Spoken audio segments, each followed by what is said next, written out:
Sometimes. I did catch the clip where you caught some champagne the other day. That was Oh, hysterical. Yeah, I watched that was clip like 3 different times.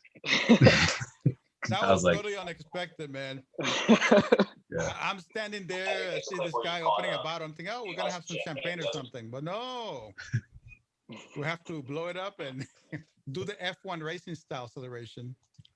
I was thinking about that like when we first got out, like near the end, and we're like doing the little things like putting the throttle body on, and we're already talking about what time we're gonna start this car up, but I'm like, yeah, I have this like, I have an idea. Hmm. let's do this. Yeah, the funny one is Nathan. He looked at me like with this innocent face, like, "Oh, What are you champagne, doing? cool." And then he's like, "Oh, I can't." And then he's like Wait a stuck. minute. He's like, "I can't go anywhere." He just froze. Oh, I tell you, Ian, Man. that was one hell of an event, man. I decided literally last minute. Girlfriend and I were out with some friends. We went to watch the Penn State game, and I was drowning my sorrows a little bit after that. That's pretty disappointing. And Hmm. I had like 6% left on my phone. I was pretty bored, just scrolling around, and it just says like roll racing at Coda. I'm like, well, shit. All right, I'll do that. I got the Yeah. ads a couple times before, but I thought that it was just like a car show, which as much as I do that, I wasn't going to pay $50 for it this time. And then it Hmm. was like only 100 to do roll racing. I'm like, okay. That Yeah. was it. Texted my roommate. Yeah, Wow. or I think it was actually 200, but then they're going to refund me 100 back because I entered into a front wheel drive class and I was the only front wheel drive car there. Wow. So Wow. they just refunded me for the test and tune. Nice.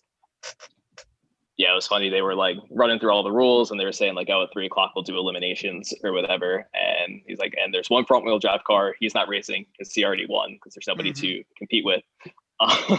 That's funny. Yeah, that was funny. Wow. Like Dude, that's crazy. All right, 5:00 in so the we're morning on live. that We same just want day. to introduce everyone. There's let's just see. There is one uh person already on the chat, which is pretty good. My buddy Daddy June. He's always a good follower, man. I can't wait to like do more of these with more people because Mhm. it's funny. I started doing these things. It's like I think it was like the whole thing happened with quarantine. I was like, I just want to talk and hang out with my Do friends, and something. Yeah. it's turned into a little bit more than that now. Timer. The Funny timer. enough. Bury the timer. Oh, time. Um, but yeah. Thanks, Jose. I gotta get a camera that does not do that. Oh, Hans is in. Hans is coming. He's here. He made it. Better late than never. Cool. Um. So yeah. So this is we do this. You've seen a few lives. This is the first time that I'm well no I introduced Hans like this too, but Right. welcome aboard, man. I heard a lot of good things. The moment I told people that I'm like, oh, I'm having Ian Pamieri on, like my IG blew up. Like, oh, dude, I love that guy. You've inspired a lot of people. So that's all I'm gonna say. There's a lot of people That's who are cool. like, That's really cool. look up to you, and so we're gonna get to know you a little bit better today. Good shit. Why don't you start by telling us, like, first of all, what got you into the hobby? Boosting cars, whatever you got to do. Oh man, that's a good one. So I think if there's anybody who's read like my 8th Civic build thread or whatever, this started with Need for Speed Underground 2 back when I was a kid. Good game. I think the first car you get is a Electron Blue EM1 Civic Si.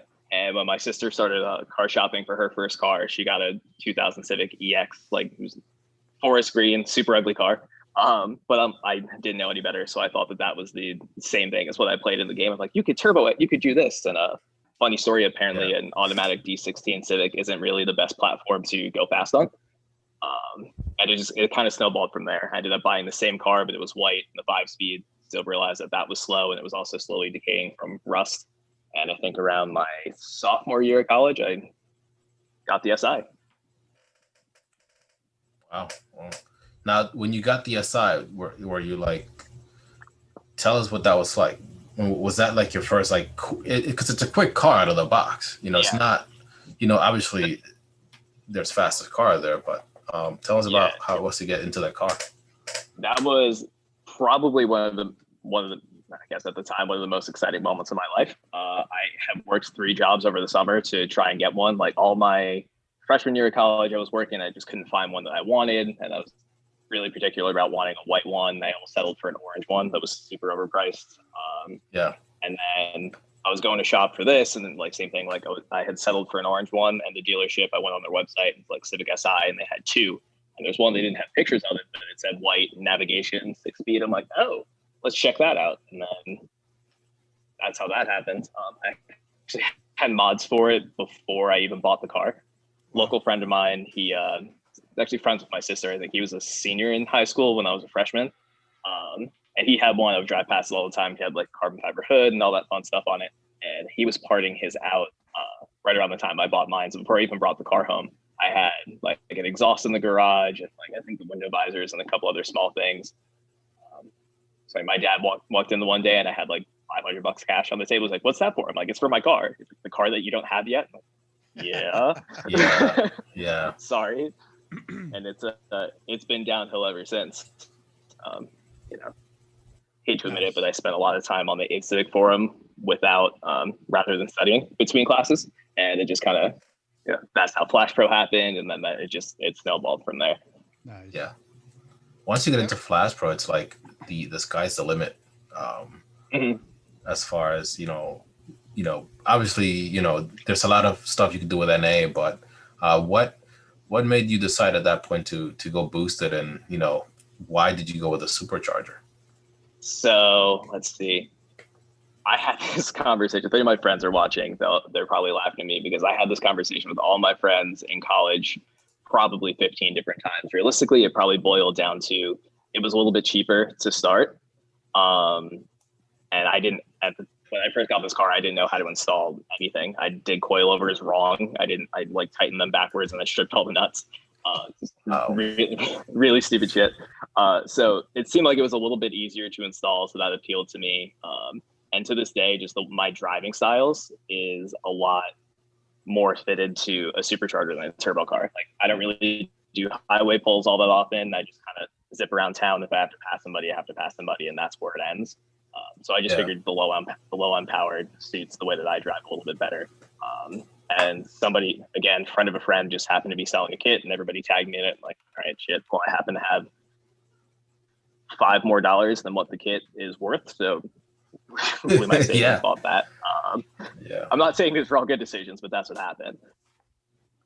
No, I mean, I think you touched on a lot of good things there. It's easier to install, and speaking from someone, I think my first supercharger kit was a Jackson Racing. I had the same sort of crossroads. Like I can go turbo, but there's some fabrication involved, maybe possibly, right. Drilling into places to get oil in and out of, and I was just like, we could just put this blower up top. Yeah, or you could just bolt it up and everything's done. You don't have to jack the car up. That's my favorite thing about the Merc Racing kit, and most people know it's like have ripped the kit out about 14 is an understatement, like probably 50 different times. But it can be done in 30 minutes, so it really doesn't phase me anymore. So how long your first supercharger kit? It wasn't the Merc Racing, correct? No, it was a ported CT kit, and at the time the guy was selling like the aftercooler and everything with it, but I didn't have the money for it. I should have bought it then because it was a much better deal, and I ended up buying the aftercooler from the guy anyway, like 6 months later. But yeah, ported CT kit. It made, I think my e-dyno at the time was like 290 at 8 pounds, 9 pounds, but intake temps were like 190 degrees. It was disgusting. That setup didn't last very long, and that's when I did the aftercooler and everything, and that's when I met Derek, and I've been a client of his ever since. Yeah. Now, did you live in PA at the time, or you were just where were you? Yeah, I was still in PA at the time. When I bought the car, I was in the Scranton area. The office, that's where I'm from.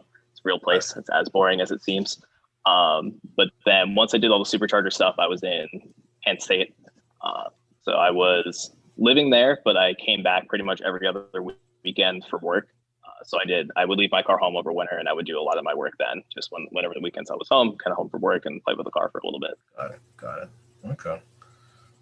Yeah, no, I mean, it. Now you've had the car, you said since college. How long ago was that? Yeah, that is 7 years now. 7, 8 years. 7 years. Yeah. So it seems like a long time, but in the grand scheme of things, it isn't.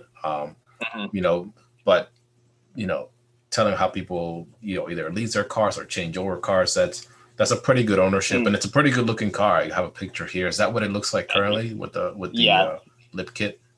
Mm-hmm. Yeah, that's one of my more recent ones. Yeah, that's a Coda. That's a good looking car. Mm-hmm. Now you're into photography, so you take a lot of these pictures yourself, obviously. Mm-hmm. Yeah. Okay.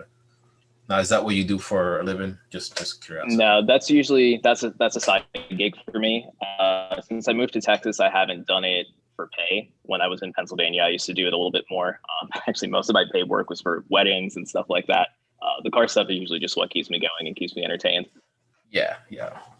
Not a lot of people paying a lot of money to take pictures of their car out there. Yeah, I mean, consider doing it for side cash here, but there's a million people out there with cameras that can all do a great job, and for the $20-$30, and I like to take rollers, and I'm also super paranoid about either falling out of the car, or I've seen people get tickets for like unsafe driving if you're hanging out of the car taking rollers, which is not really worth it for the $30. I'm going to charge someone to take a couple shots. So rollers are cool. Yeah, you got to get a good roll of your car. I used to have one when I had the RSX. Everybody needs one. Yeah. Maybe we'll link up. You could take a roller of mine. I mean, it's real dirty right now. My car's dirty. My car's disgusting, dude. I'm like, let me take a picture of this car today. I'm like, dude, I didn't even like wipe out the oil that's like on the body. It's just like, I'm like, just gross. It just needs miles and everything. Yeah, all it needs now is some miles, and that, again, we can go, full throttle. Pulse pretty soon. Yeah. All right, that's very cool, man. So currently you have this supercharger setup here, right? Mm-hmm. Yeah. Okay. Now that's the 1900. Mm-hmm. Yeah, it's a 1900 air to water. The icebox I've had since the CT kit. Derek made that for me years ago. It's probably like 2016. Wow. Now that icebox, that's just extra water for your cooler. Yeah, I did ice it down once. I had a little filter on the outlet for it, so I could put ice in there, and I haven't messed with it. I really just use it as extra capacity for the cooling system. Yeah, no, I think it's needed. How much boost are you pulling on that thing? 20 pounds. 20 pounds. Built motor. No, stock bottom end. It just has valve springs and head studs. Wow. Well, yeah. Wow. That's pretty amazing, dude. That's pretty amazing. And how much power does it make, or did it make the last time you had it dyno tuned? It made on my dyno. It made 460 and 303. And when I got home, I found out that one of my hoses for the aftercooler was kinked, so it was flowing at maybe 25% of its full capacity. So probably, realistically, a little bit over that. But I'll stick to 460 just for the sake of being modest. Yeah, no, 460 is a modest number, Mm-hmm. Oh, Blackwell. Yeah, no. So this past week, and you posted a quick video of yourself. You went to Coda. We talked about it at the beginning of the live stream, and I see like there's a few more people joining on. So tell us about how that happened, and how did you end up next to the Ferrari? Was that by choice, or is that just sort of how they lined you up? that was a total fluke. The whole thing, I mean, it was a super awesome event, but it was pretty not well organized, to be polite about it. I was just out late at night and just had like 6% left on my phone and happened to scroll past the ad for it. It's like $200 to roll race a Coda, and I'm like, all right, I'll do that. And I was texting my roommate to see if he could be my pit crew. And then my phone died, so I never actually got his answer about that. So I drove home at like 5:30 in the morning to make sure I had the car together. It was mostly there, but I need to swap like an exhaust gasket, stuff like that. Then I found out the event didn't start until 1 o'clock, so I woke up super early for no reason. But anyway, showed up, just filled out all the forms, and the guy texted me in, and I was the one front wheel drive person there, and everybody just rolled down to the drivers meeting. So it was really cool. We got to drive to like the back end of Coda and get onto like pit lane there, and once they got started, it was just everybody started up their cars and lined up. And I'm watching the cars as we're getting there. And like I was in the right lane, I think. And I was like next to an Evo at one point, and I'm like, all right, like maybe I could get the Evo depending on how big of a turbo he has. And I'm like looking at his tires to see if it has like slicks or something on it. Yeah, yeah. And then my lane just jumps up like 5 cars all of a sudden, and I'm counting like how many people are left. I'm like shit, I'm next to the Ferrari. This is how this is actually going to go. Okay. I look over. I'm like, is it manual? I'm like, can I possibly just shift better than the guy? And I see like little paddle shifters. I'm like, okay, so we're gonna try flat foot shifting today. That's my only shot at this. And it sucked because I mean, probably sat there for 15 minutes just like idling in the staging lanes, and then like second car that went down, I think it was a Viper, caught on fire. Guy's fine as far as I know, everything's cool. But I remember texting my friends and I'm like, what's going on that we stopped already? And they're like, a car's on fire. I'm like, okay, shit, I take that back.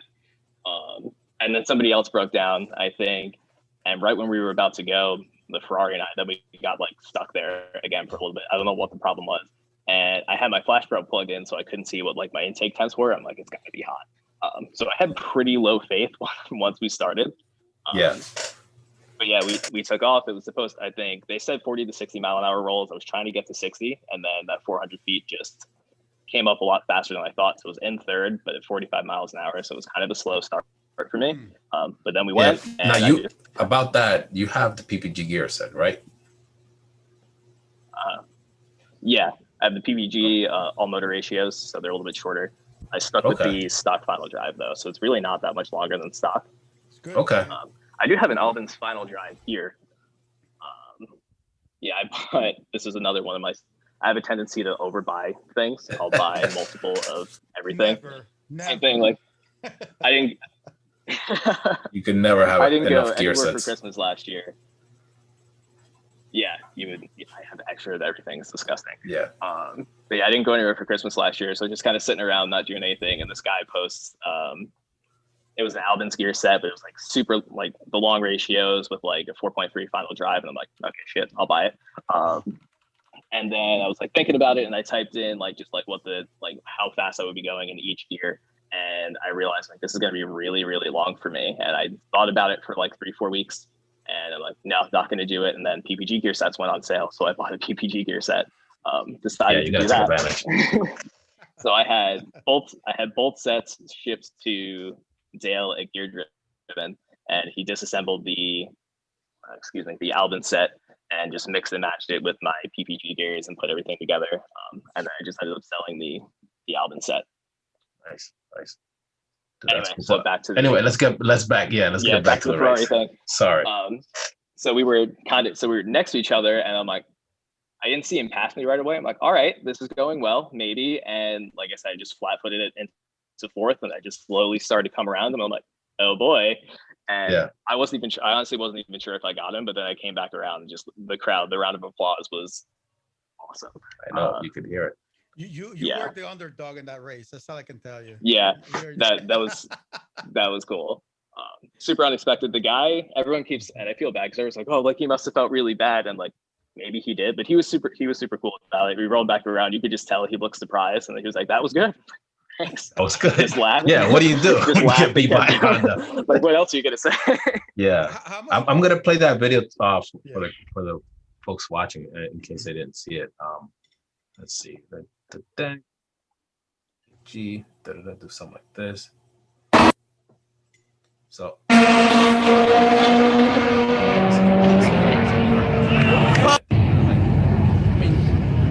I think if conditions are perfect, you can.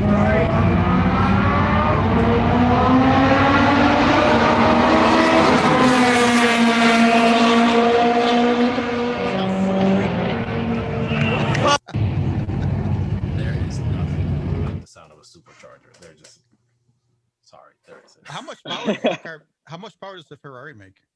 I think it's actually right about the same. I think they make 450 to 475, something like that. And I think somebody had messaged me, I think it was Derek, but I think their quarter mile, they trap like 125 or something. So it's dead on with what my car should do or would do.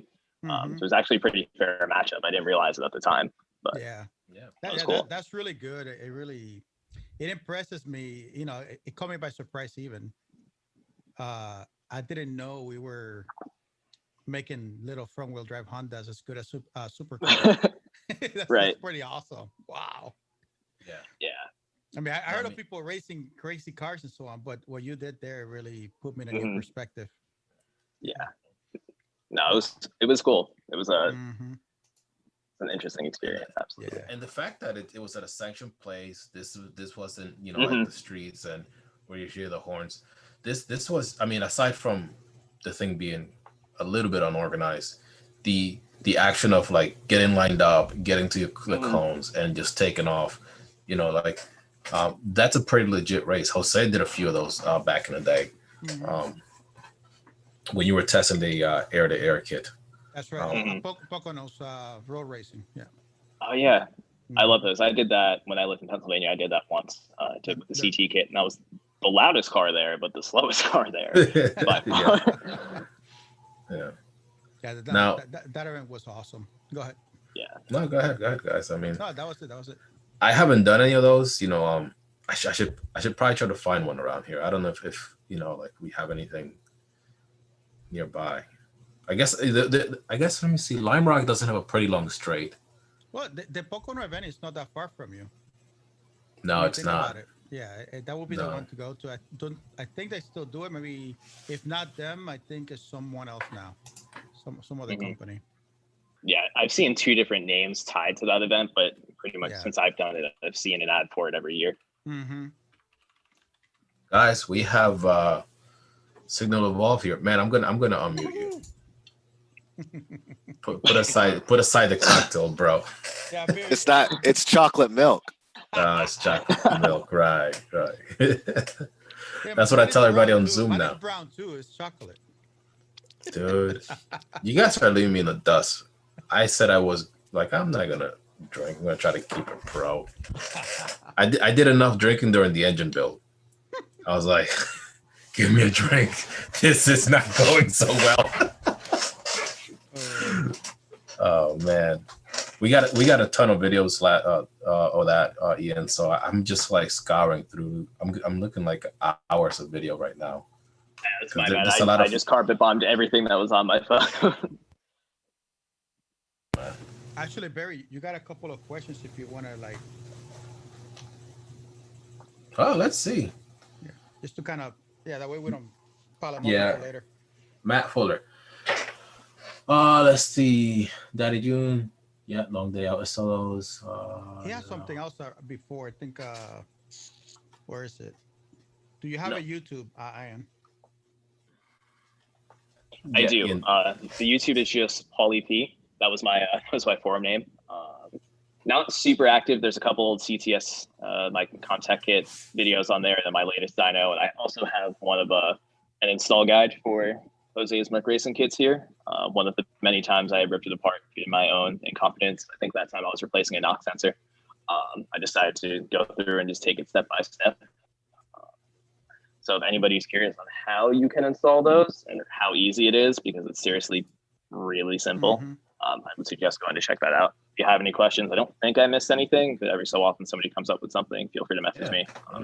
Hate to admit it, but my phone's pretty much always on me, so I'll answer anybody's questions whenever. Yeah. Oh, Paulie P. You follow me, so I'm gonna go ahead and at the end of this, I'm gonna go ahead and link it in the description so people can find it. And I know that you have a pretty faithful following, and like I said, a lot of people were pretty impressed that you were doing this. So I'm cool, man. I'm honored. I got another question. I'm excited to Here's be the on here. background story about Ian. He's been down. He's been Oh, down boy. for a long time. Yeah. And I think he's one of those that we're so happy to finally see his car running that it's true, Paul. I mean, No, I know. It's the ongoing joke. I'm here for it. He's gone through the mill, man.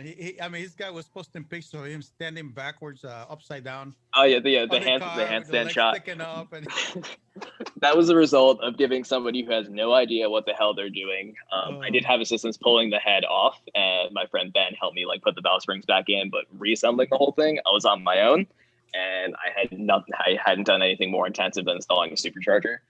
So me following the little hands manual, trying to put the head back together and get it timed and everything.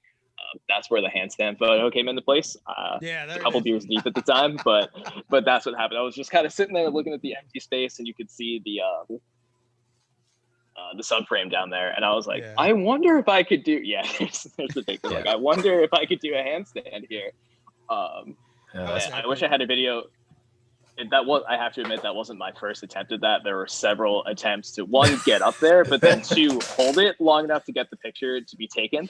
Yeah. I think I had done it about 14 times before somebody actually grabbed the picture for me. Dude, that must have been exhausting. We got another question here. Matthew Fuller, very smart guy in my opinion. He always asks a question. Have you guys all recovered from the marathon install this past week? Jose, how do you feel about that question? Honestly, I'm so used to working late and working so many hours that really the only thing I had to recover from was a little bit of the extra lack of sleep and the drive itself, to be honest with you. That was the hardest part of this whole ordeal. The rest was just, I don't know. Honestly, this whole build went easier and better than I expected. I did not get to do a lot of the hand work. I'll thank Nathan and for really taking charge of the whole thing from the beginning, but even through the whole work set. But recovering wise wasn't too bad for me. Even Nathan, I think it took him 2 days. I won't lie, it took him 2 days to recover. So but he's already doing like a case swap Miata. In fact, I think he got the engine and transmission back in today. That's right. So for us guys, we're so used to working hard and long hours that this was more of like a mini vacation with a friend for us. Yeah. And I mean, there was one day that I think you were standing for a lot longer than you expected. That's right. And that was the only day I heard you complain, like, man, like my feet are killing me or something like that. But other than that, I think the lack of sleep was the worst because especially I think the first night me and you did the transmission, you're like, all right guys, I'm off to bed. And then me and Nathan decided to stay up till like 3 o'clock in the morning to get up at 7. Yeah, because like where I am now is my spare bedroom / office, and the room across is where my boys sleep, and they wake up at like 5:30, 6 o'clock in the morning. So you were hearing them and they were waking you up. It was pretty insane. I didn't know it was that early, Barry. I didn't know it was that early when I heard that. Holy shit. Yep. That explains the first day tiredness. Okay. Oh, gosh. No, it's tough. It's tough, man. I need a bigger house for the next time we do this. He also asked who's tuning the car. Jeff Evans. We're going through a few gremlins. I found that my exhaust gasket is really not in great shape, so I'm getting a new one tomorrow. Putting it in and seeing if I can get rid of that exhaust leak. And I don't want to waste his time because he's a pretty busy guy. So you saw my video from earlier today that the car runs well, makes good noise. The gears, I was surprised how loud the gears were. They're not that loud, but you hear them. They're not straight cut, but they're there. Actually, that brings a question for me for Ian. Ian, you have helical PPG, right? Yeah. Do you hear your whine of the gears at all? Yeah, you absolutely can. It's louder in first and second than it is in third and fourth. But it's funny. The other day I was driving around the neighborhood and the kids across the street are in the cars too, and I'm not sure they probably, and I wouldn't have known a couple years ago like what straight cut or those gears sound like, and I just like went off the throttle right next to them, and you just hear them go, "The hell was that?" So I wasn't sure how loud it was outside the car, but then I knew. Gotcha. So Barry, I guess my point there is, I was wondering what PPG and the gear set that you have is, but I think they're about the same now that the more I think about it. You mean the gearing, the ratio? Gear set. Mm-hmm. I think in the RSX, because you had a taller gear set, the meshing wasn't as tight, and that's why it was not as loud. The RSX, I have videos of the RSX. Let me see if I can pull one up where you can hear the PPG gears. Really? Okay. And it's a funny nice noise. They make this sort of like funny noise when you're like slowing down. You're like, my gears. That's the I best get, part is you pull up to a meet and people are like, "Oh, I heard your supercharger when you pulled in." Like, no, that no. was the transmission. Transmission, yeah. Oh man. Let's see, where am I here? Let me open up. But yeah, no, Jose, the gear ratio. I did look at PPG. They were also a little bit more money. That's the thing. So I was like, okay, this is a little bit more money, and it's only 1 through 4th. And I was kind, fifth gear in this car, the 9th gen, is like, it's my least favorite gear because it's so freaking tall. So on the track, you're like romping ass in like 4th, and then you drop it in 5th, and like you lose. I don't know. I think you drop Just like, kind of falls. yeah, it's like, okay, now the car's just like all dull and boring. So that was one thing, but primarily, honestly, the money also had something to do with it, and they're still a little bit taller. Even the gears that Ian has is still a little bit taller than mine. Would I try them? I probably would, dude. But then I need an extra transmission. But Gotcha. but yeah, I don't know. To answer Matt's question, it took me a little while longer to recover. But I think by Tuesday, when did I text you guys that I was working on the car? Was that Tuesday or Wednesday? Tuesday. Yeah, by Tuesday I was like, I went back in and I just wanted to get the car on the ground because like when Ian, you know about this, you jack up your car because you're gonna do a project, and then next thing you know, it's 6 months later, and you're like, man, I don't even know what this car looks like on the ground anymore. Yep. So it's that moment when you drop and you're like, oh wow, the car's really low to the ground. You forget. Yeah, it's a car again. Yeah, that's a car. I did that. Yeah. Not the last time I worked on it, but the time before that, I had it jacked up for quite a while, and I remember like, really reaching over the front end of the car, trying to get to like the VTC screen on the back of the block or something, and then I went to do it again with the car on the ground. Like, this is so much easier. Like, it's like 3 feet closer to the ground, and I can just like reach in and grab it rather than trying to like crawl into the back of the engine. Mm-hmm. Right. Yeah. Now, Ian, you said Jose mentioned your car was down for a while. Right? Yeah. Can you tell us why? Like, I know that might be a long story and it might be painful to do it. Just tell us. No, it's cool. So let's see. I sold my CT kit in 2017 or 2018, and I remember messaging Jose, and I was like, so I think I just said like I was going to go turbo or something, or I asked if he still had any Merc Racing fuel rails because I wanted some Merc Racing thing if I was going to go turbo. And he's like, well, how much power do you want to make? I'm like 500, 450. And he's like, well, we could do that with the 1900 kit. And I was like, yeah, I know, but I want to stay air in the water. He's like, well, I'm working on something like that. I'm like, oh. And so then that's how that project happened. I had the prototype manifold at the time. And I think like slowly everything came together. I think that was the picture you showed in the beginning. I had everything laid out, and I had the car set up for boost by gear. And I remember marking the hoses for the bypass valve when I took everything apart, so I knew which port was like went to what side of the boost controller or whatever.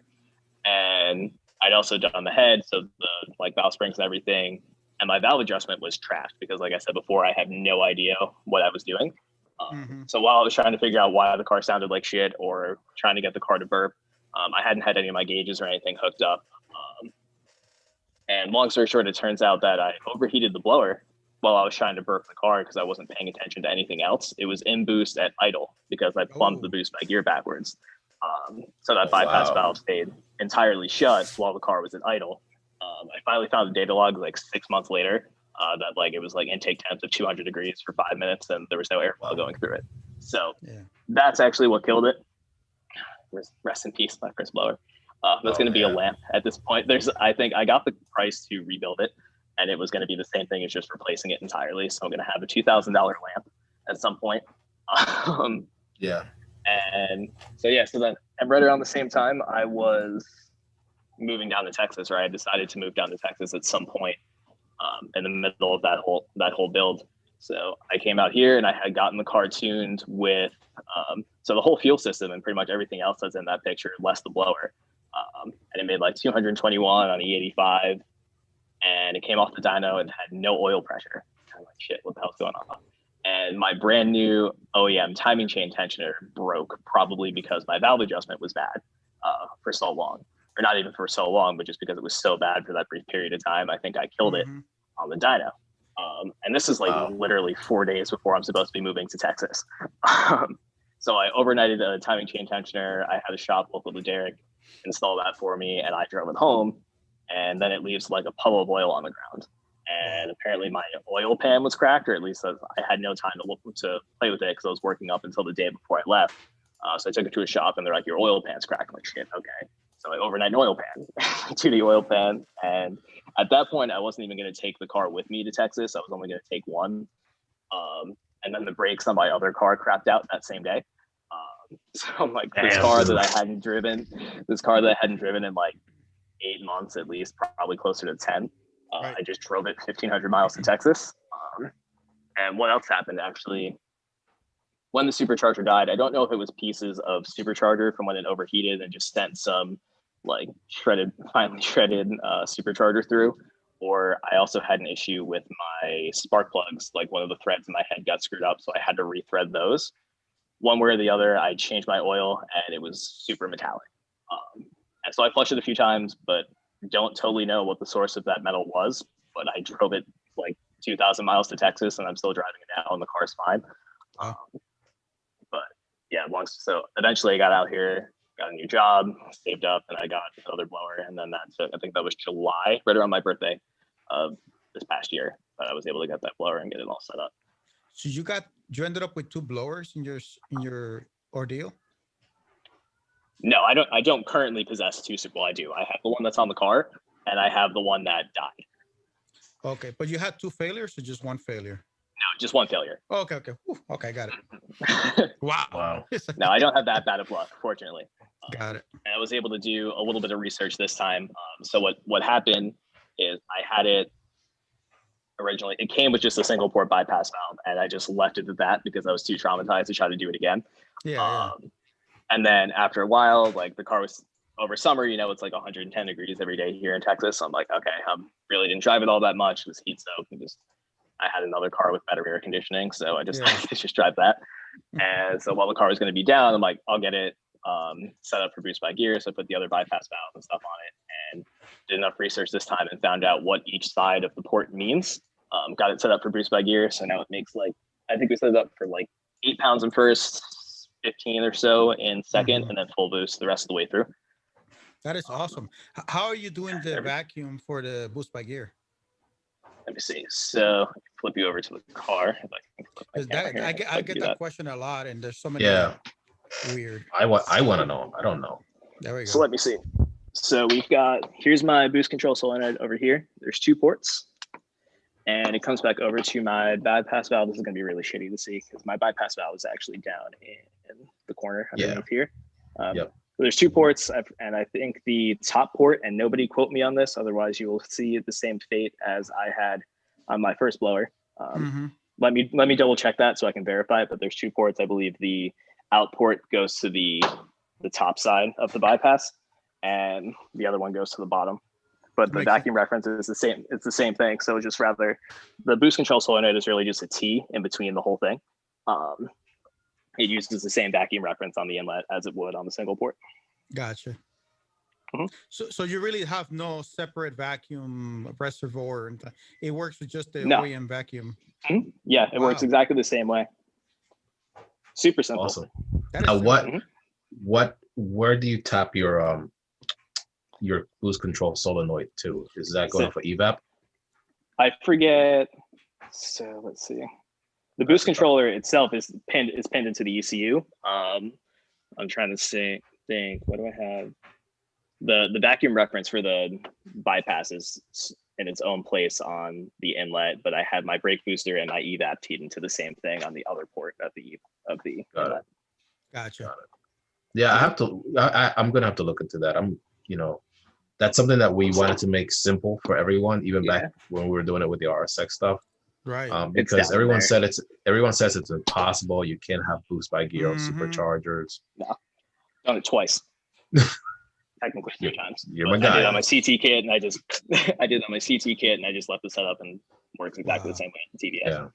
Yeah. You won't believe how much I'm still stuck, just like Barry, on the RSX days, on how the BS that we went through.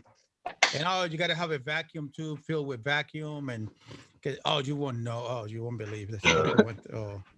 Back then, we had two mindsets of people. People who just said this is mechanically impossible and they just give up. And then we had Jose who was just like, I'm gonna do it anyways. And then I would get dragged along like, yeah, I'll test it out. I don't care, Luckily, and I remember I had a dual port actuator once. Right. And I went to this guy's house. We tried to do it, and it was just like it didn't work out very well. Right. It didn't go anywhere. And that's when the whole like you have to have an extra canister with vacuum and stuff like that, and it was too much noise. I think too many people were trying to like put their input in it, and it just sort of drove the whole thing. It gets lost at that point. Right. Yeah, right. You've been in the forums, you know what it's like. Mm-hmm. But yeah, man, that's awesome. Boost by gear and a supercharger. I have to try to do that. You're gonna get a lot of PMs now, Ian. Yeah. I can handle it. I deal with a lot of messages all the time, and I don't mind. I answer so many questions every day between the HN Civic Club Facebook page and Instagram and whatever. I don't mind. If you guys have questions, feel free to reach out. Yeah, that's awesome. Thank you. Yeah. So going back to the PPG stuff, it took me a little while, but I found the video. If you guys want to see it, let's see.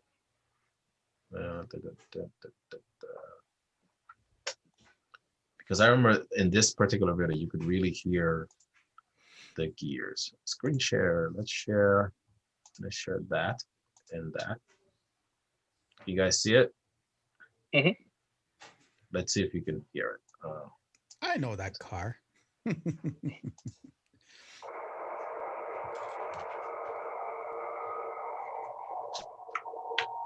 Can you hear it? A little bit. Kind of. Sounds like I have one on my Instagram.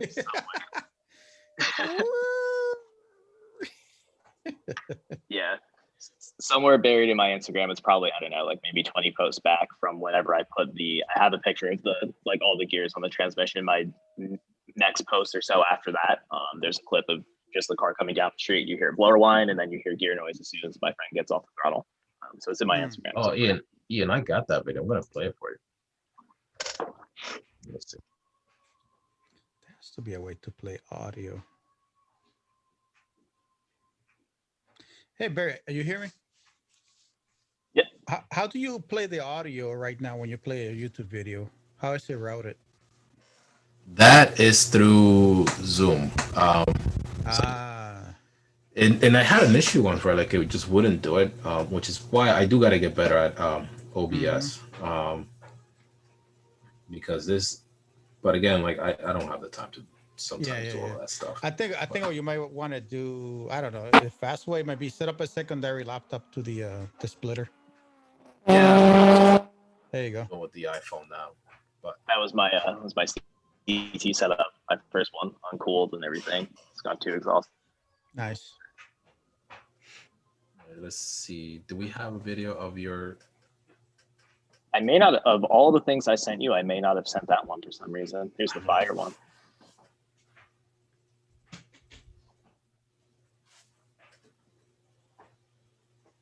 Yeah.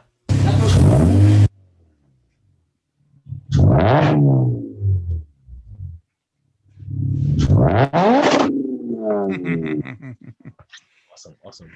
Now, Ian, I know I don't want to let Signal over here feel left out. Signal, Hans, how you doing? Yo, what's up?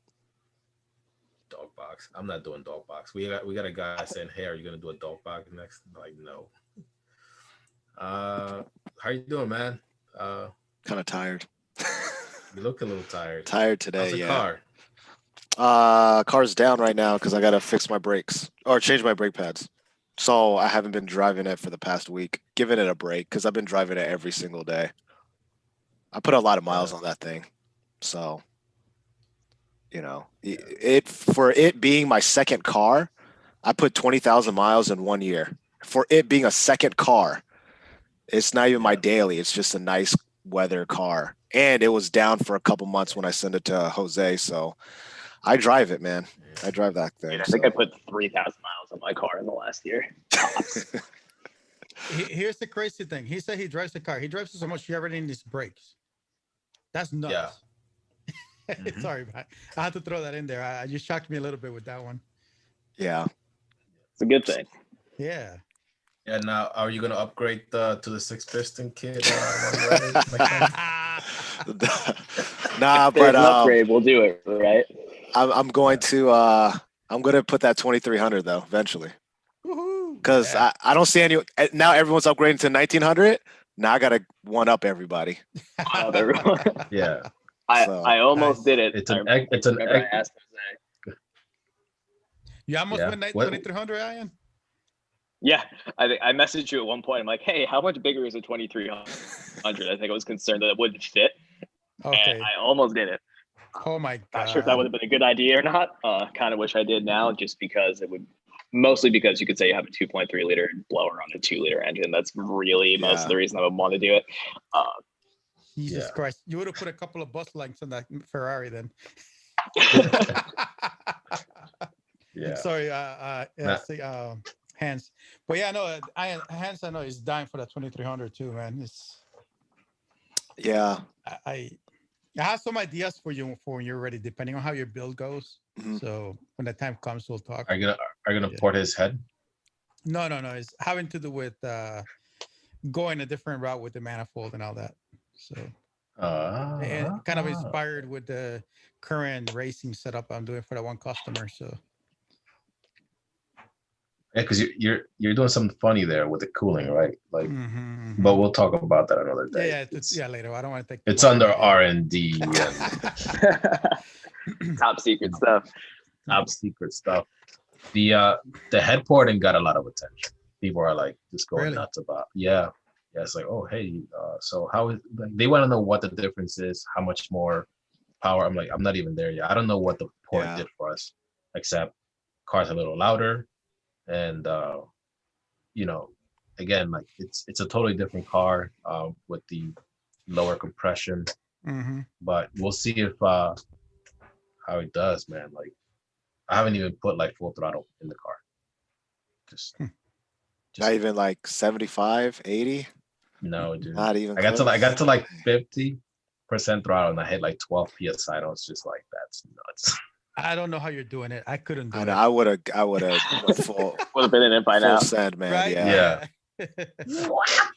Yeah.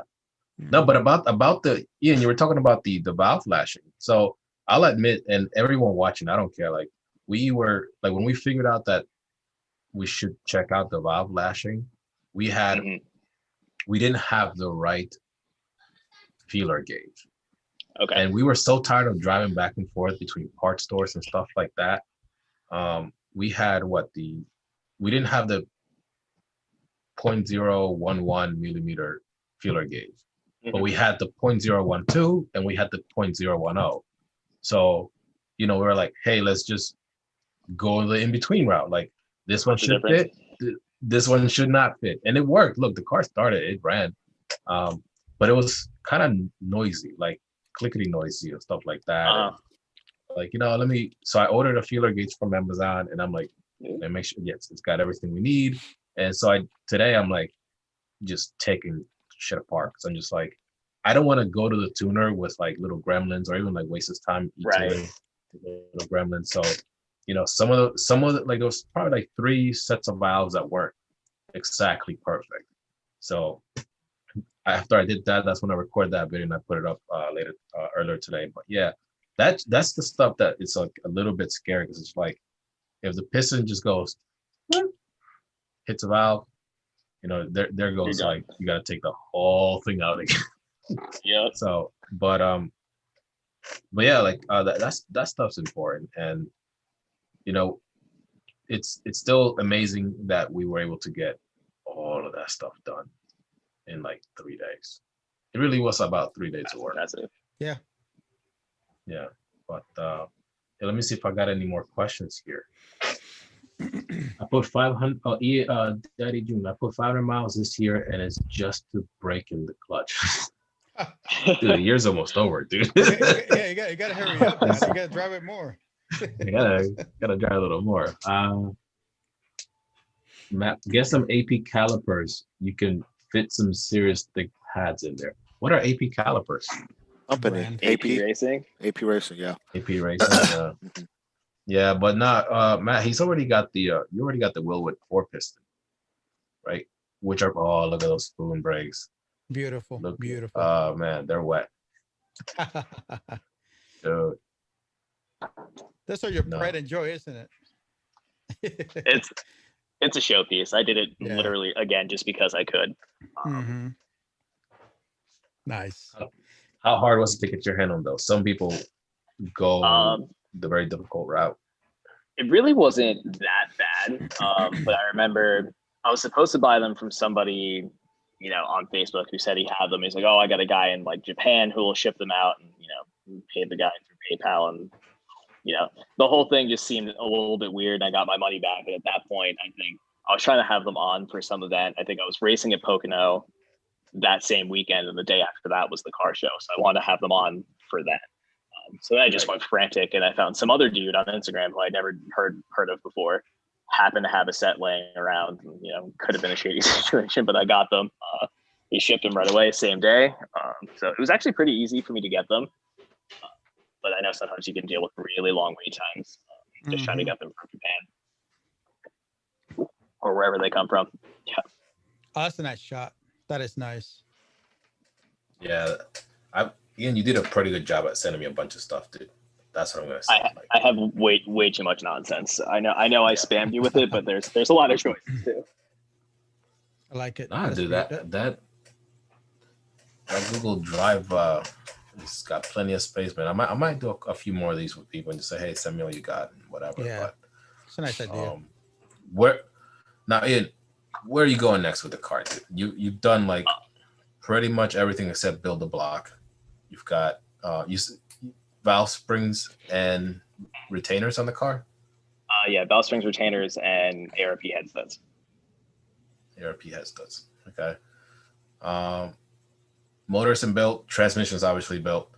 What do you got next? Like you if you could, what would you do? So the next things most pressing on my list is I want to do a second heat exchanger and another reservoir, just so I can keep IATs as stable as possible. I just got one of those new Pierberg, or however you pronounce it, that big water pump that Jose started selling recently. I got one of those, and I had some gremlins with it. It flows so fast. Let me flip this around again. That it was is that starting the to CWA or the... Yeah, that's CWA 100, 300, whatever it may be. Yeah. So what it started to do, and it's probably partially because my fill port is so high, but it was aerating all the fluid that came out. So it was just sucking up air bubbles. And it took me a while to figure out what to do with that, because I really didn't want to modify the box. This is something I've had for a while. I didn't feel like cutting it up and welding a new port or anything. And I did some Googling around, and apparently Ford uses a similar pump on some of the older GT500s. And what they did is they bypassed the reservoir a little bit. So I tried that once. So I have a T here and here, and some of the flow comes through this hose. I tried that once with no restriction or anything, and it didn't work because it wasn't really sending. It was sending some fluid up through here, but not enough. So pretty much all the hot water came through. Nothing ever simmered up here. So what I did is I shoved a washer inside of this hose. So rather than being a full 3/4 of an inch, it's like 5/16 or something like that. Most of the flow goes up this way, but enough to not really foam up the reservoir anymore. And that works. That's worked beautifully for me so far. So now I got.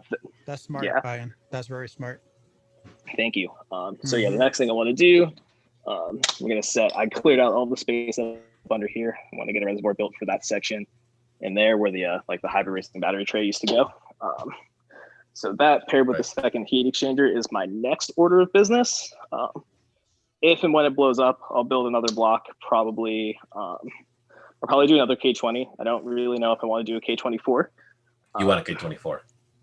I don't know, man. I mean, I have the boost by gear now, so the it making so much torque and wheel spin shouldn't be that much of an issue. But I'm still in the mindset that torque breaks things, and I do like my red line a little bit, so I feel like I'm probably just going to build a K20.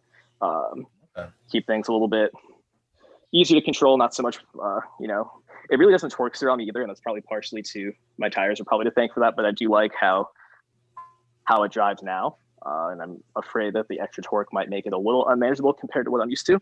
I'm sure it's something I could get used to, but I'll probably do the K20, I think.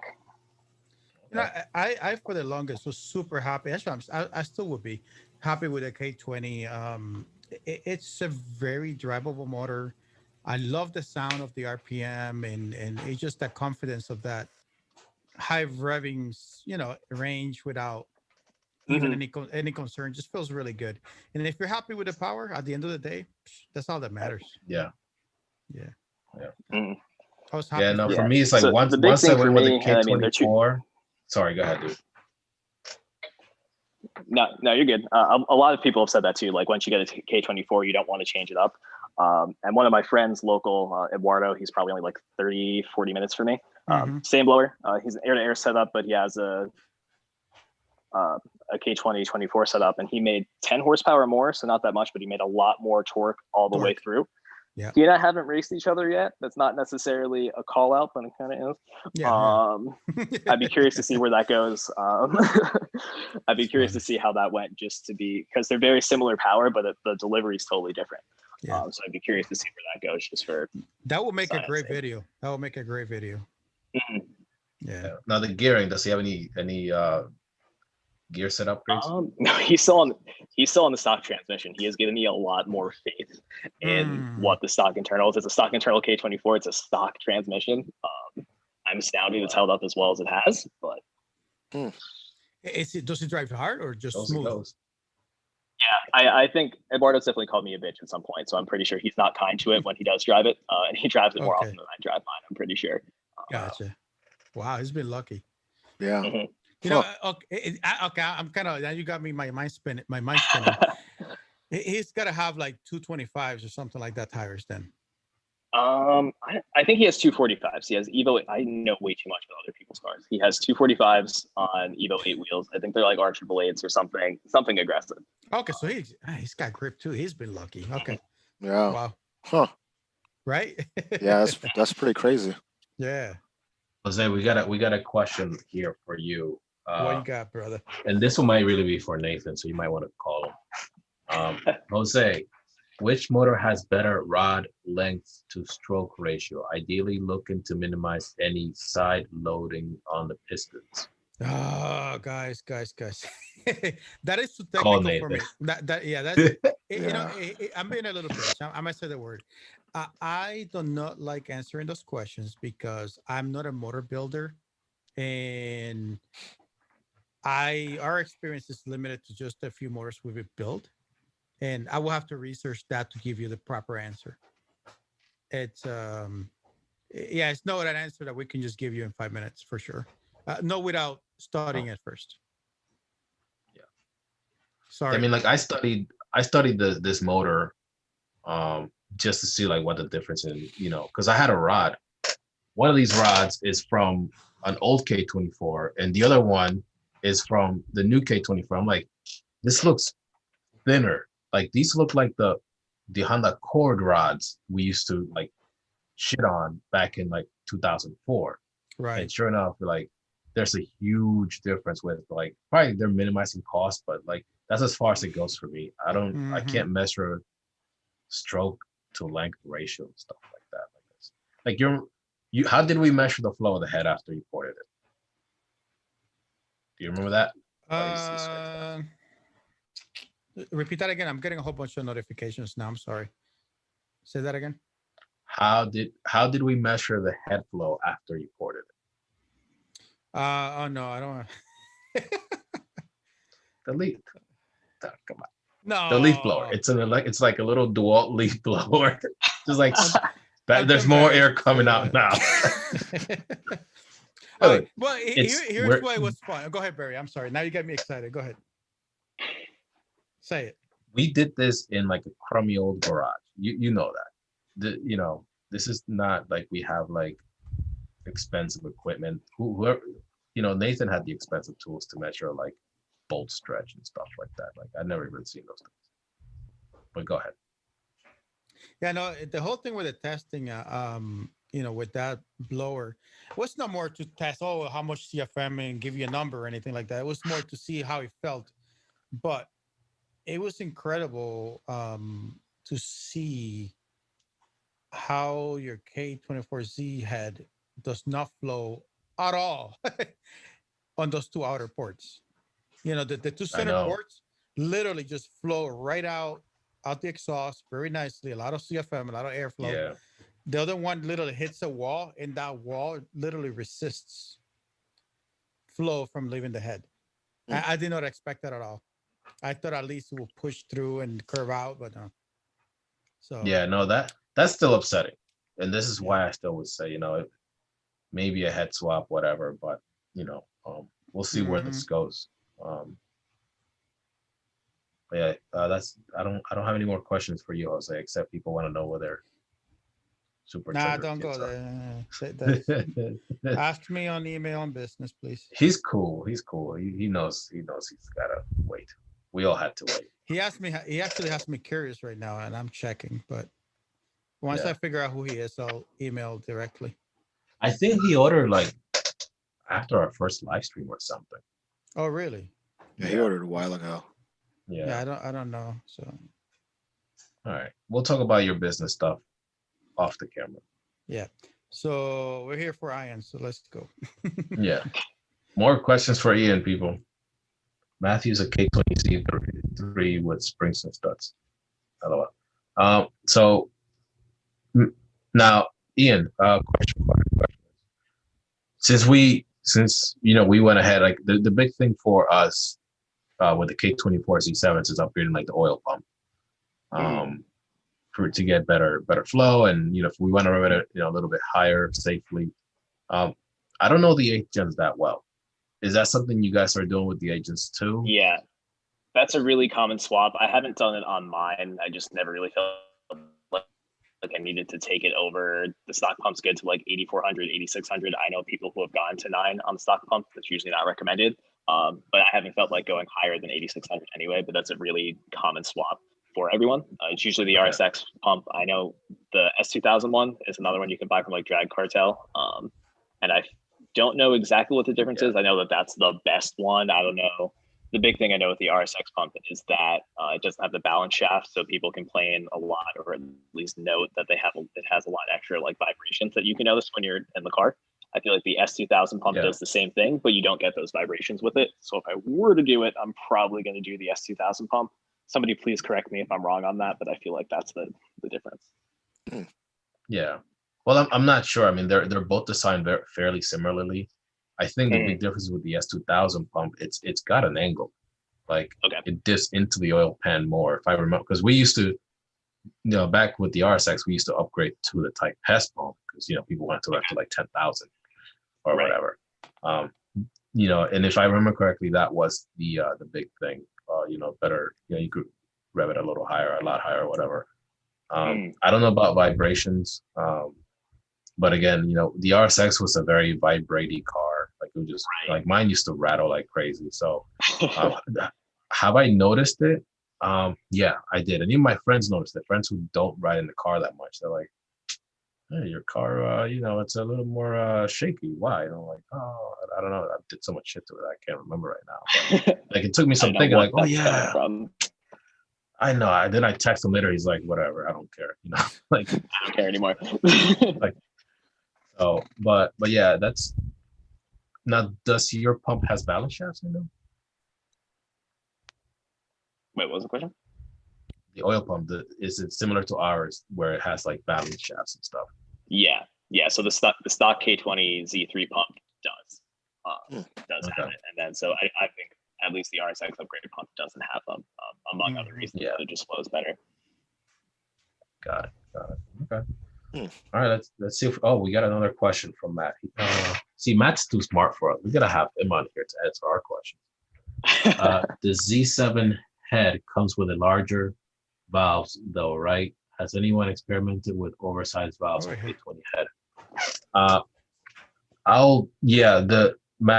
valves in the Z7 are 1 millimeter oversized, whatever previous, K20 motors were made before then. So you get, I think it's 36 on the intake side and 31 on the exhaust side. I had a K20 motor built, or K24 built by Jeff Evans back when he was building engines. And I asked about that. And now I was running a 600 horsepower turbo RSX, and he told me it wasn't worth it. Not for me. Maybe for someone who's all motor, it's definitely worth it. But the biggest drawback from going with oversized valves is that's something else you got to remember. If you stick to something that's more OEM or to OEM specs, you need a new valve or something, or you need a replacement piece or part, you just go ahead and order up exactly, OEM specs, and it's easy to remember. And that's why, from that, mindset, I kept all my stuff, just OEM. Is there something to gain? Probably, right? But I think once you're boosted, you sort of need to sort of treat everything else at like, is it really worth it? I already did the big item that goes into making power. Everything else is sort of, you got to weigh it out. Yeah, and I myself, I'm guilty of stuff like that, because I remember I looked into it. I have a friend, all motor car, who did the K24 valves on his K20, but all motor car, and he's certainly benefited from it, or at least he enjoys the cars it's set up now. I'm like, oh, maybe I'll do that. But then it's a slippery slope of all these random things that you can do to get like probably marginal gains out of it.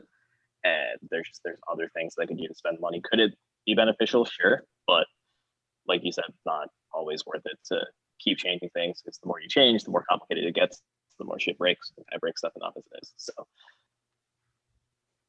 try to keep it simple where I can. Makes sense. Yeah. Hans, I'm going to ask you a question. For a quick question, man. You're pretty much set. Car needs brakes. Yeah. Where are you with the end motor build? You said you wanted to get into that. You got to get back there and do a little racing. Yeah. So with my car, I don't think I'm going to push it anymore. So after watching your video, like, it's kind of pushing me want to do it, but I'm still going back and forth.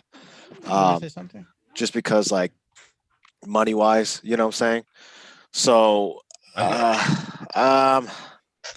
there are days where I'm just like looking at the computer and I got my invoice and I just want to click it and just pay. But then I snap to my senses. Then the next day I'm just like, nah, I gotta wait. So as of right now, I think I'm just going back and forth, because the way I spec'd it out, the motor's gonna be able to handle 1,000 wheel horsepower easy.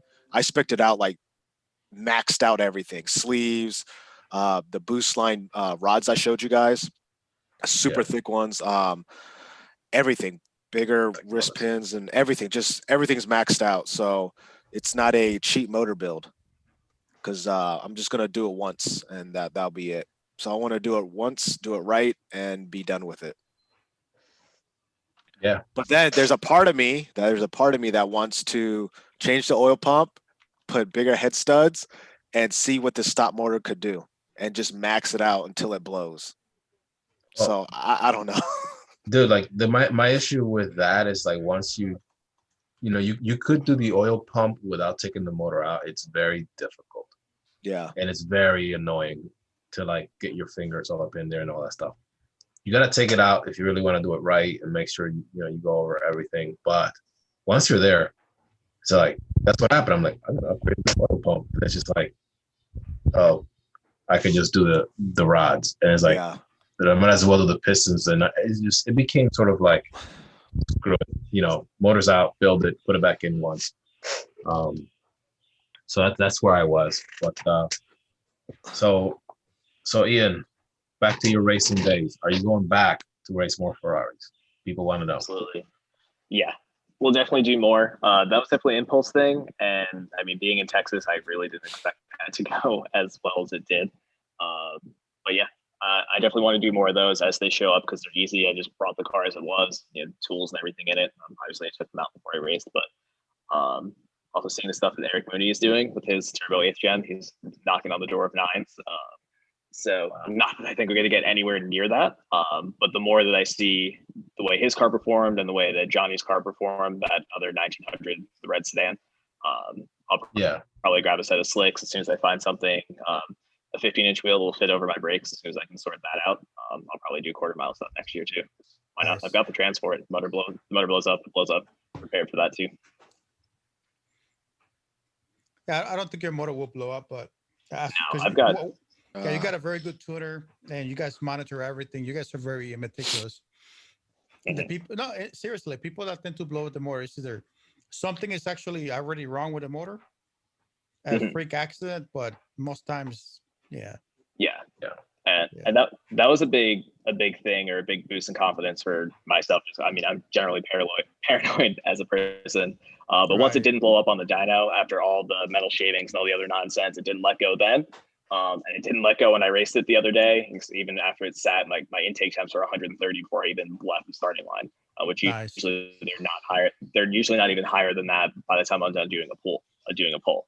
So once I made it through that weekend, and it still hasn't let go, I have a lot more faith in it, and I probably just jinxed myself, but I have a lot of confidence in it. No, that's good, man.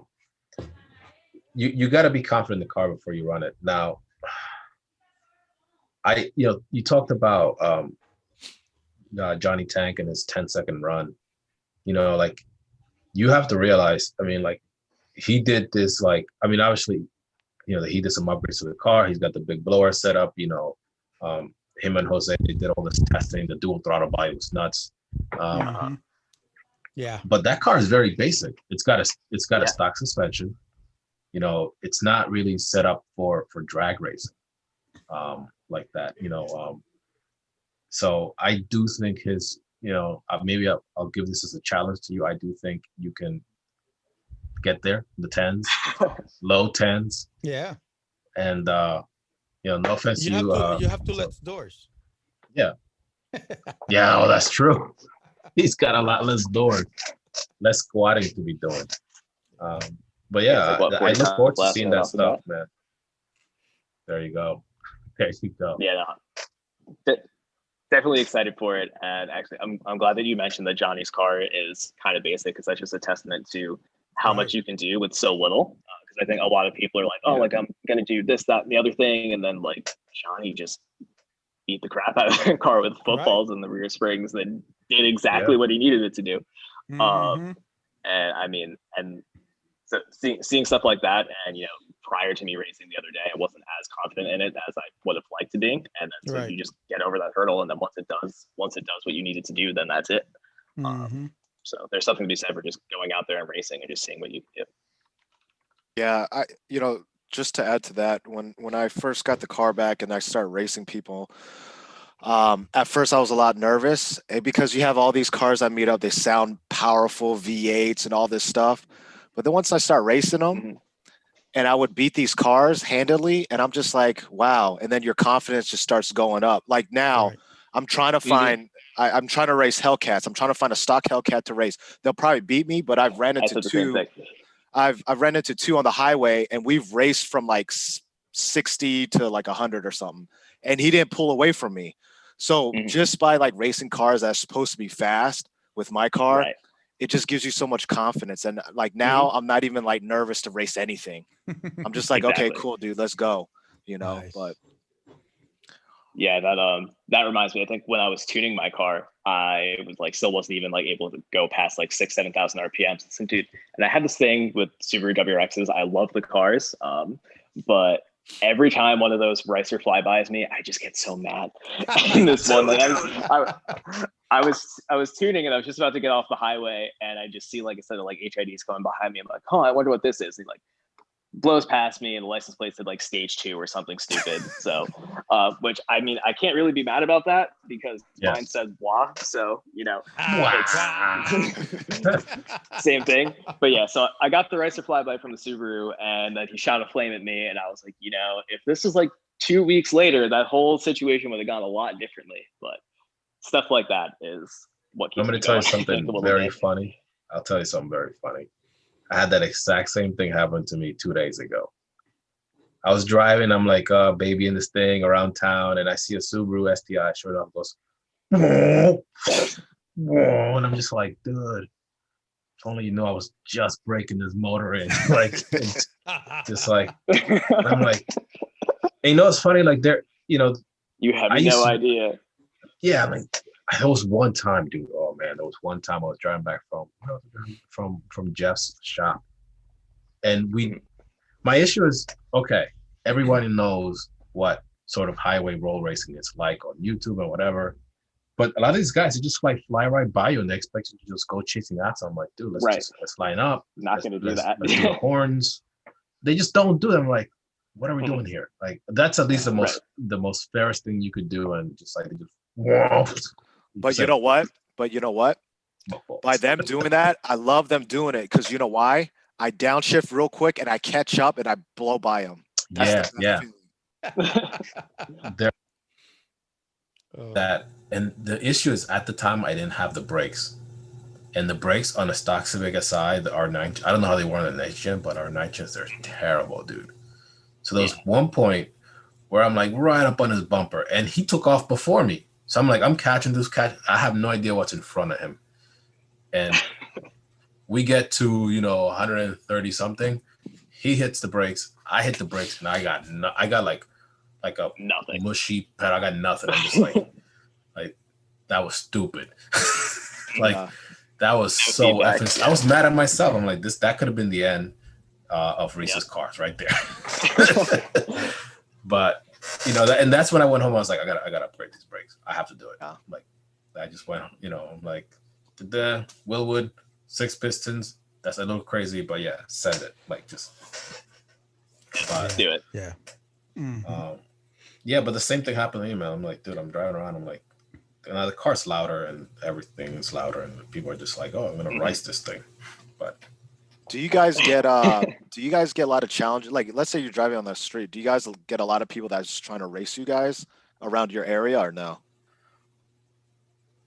It never happens to me. I'm literally never in my fast car whenever I see anything else. I'll be in the S2000 or my 9th gen, and people will drive past me and cool stuff all the time, and I'm like, well, I'm not going to race you in a stock 9th gen, so I'll just let you carry on your way. Yeah. Well, this thing's on jack stands back home, or actually fully functional. I just decided not to drive it that day.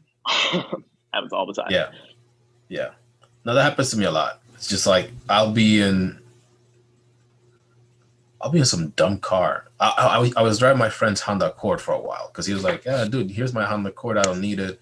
And people are like trying to race me in a freaking Honda Accord that has like no suspension, no brakes.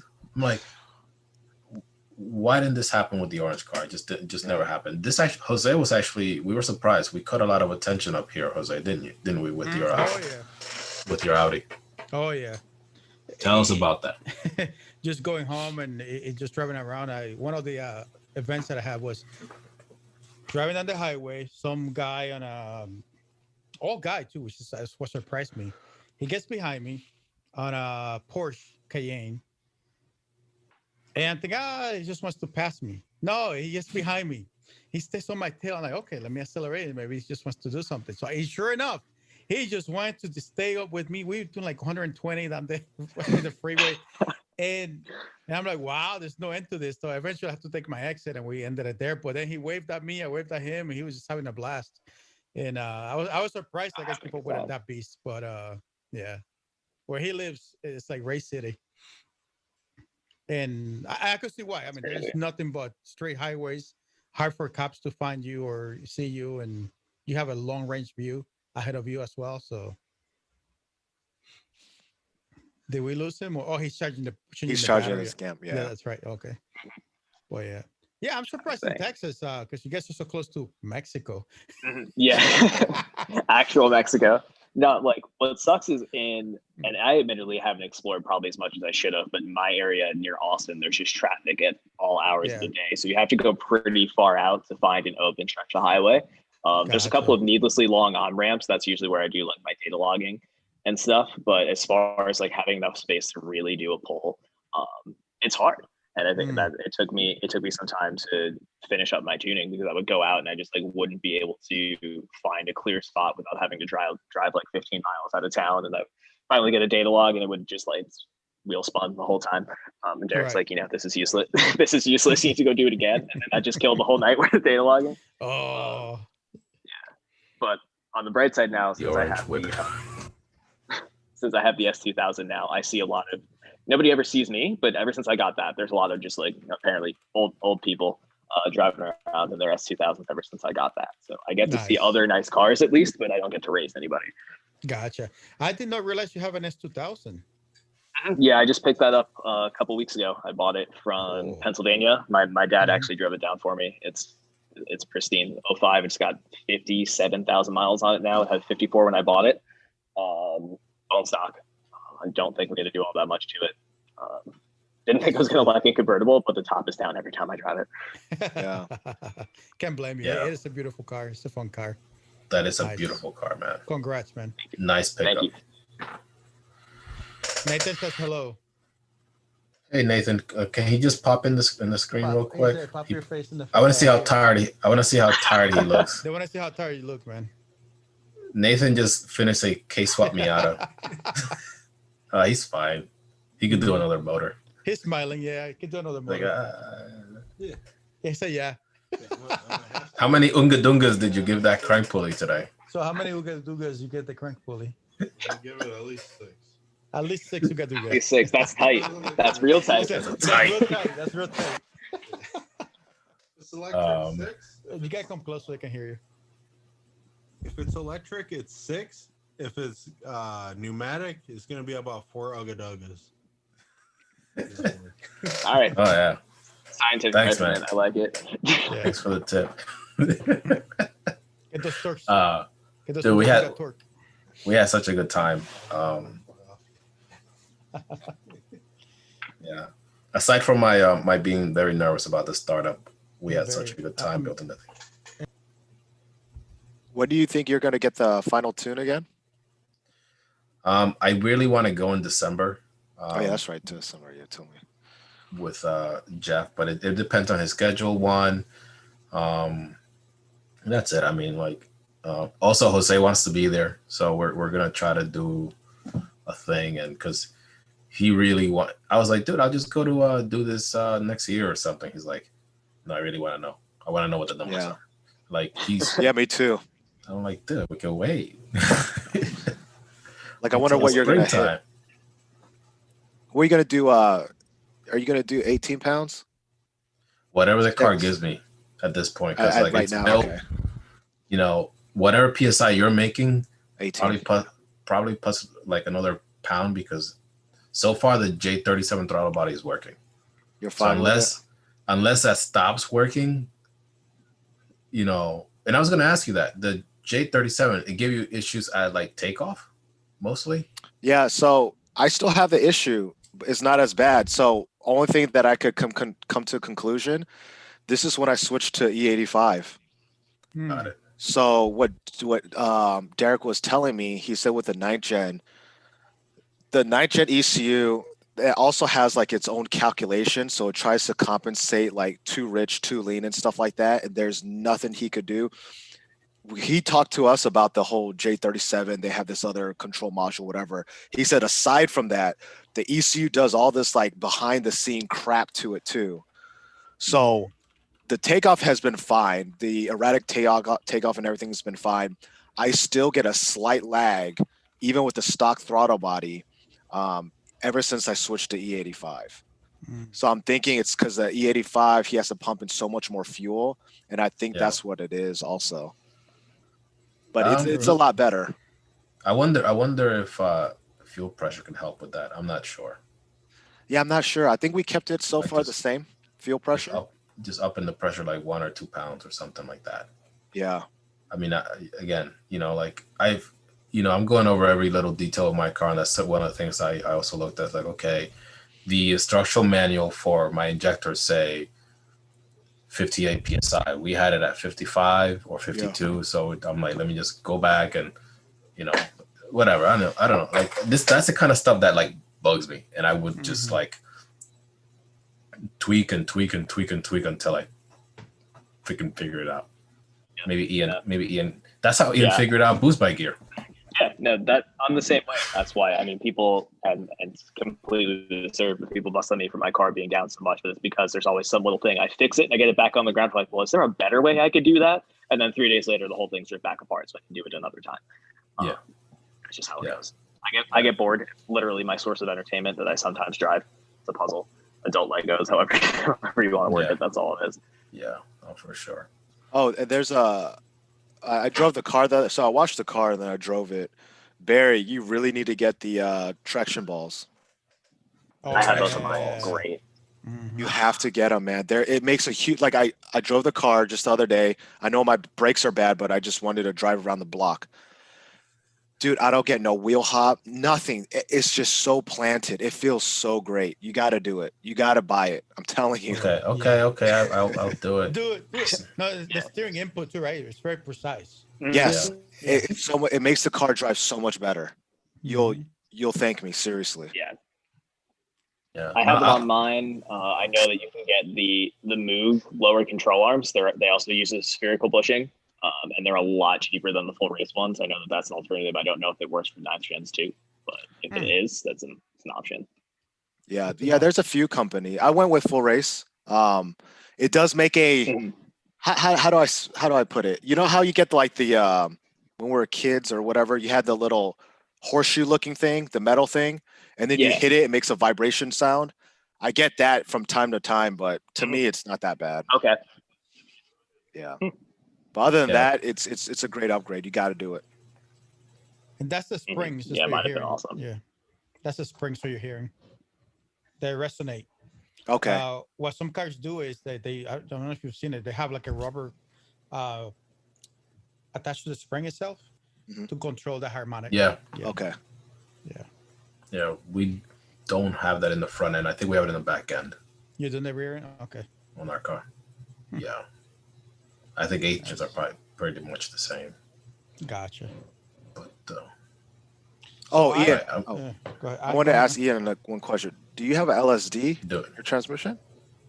Just the stock one. I didn't upgrade that. Okay. Yeah. All right.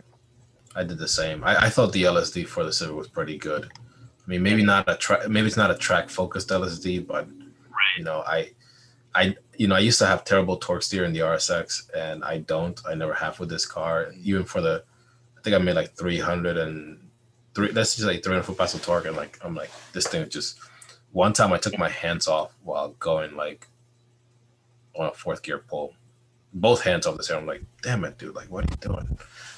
And the car still was planted. I thought. I do a lot of dumb shit every now and then. Like, oh, dude. We're all guilty of it. It's fine. Just like, come on.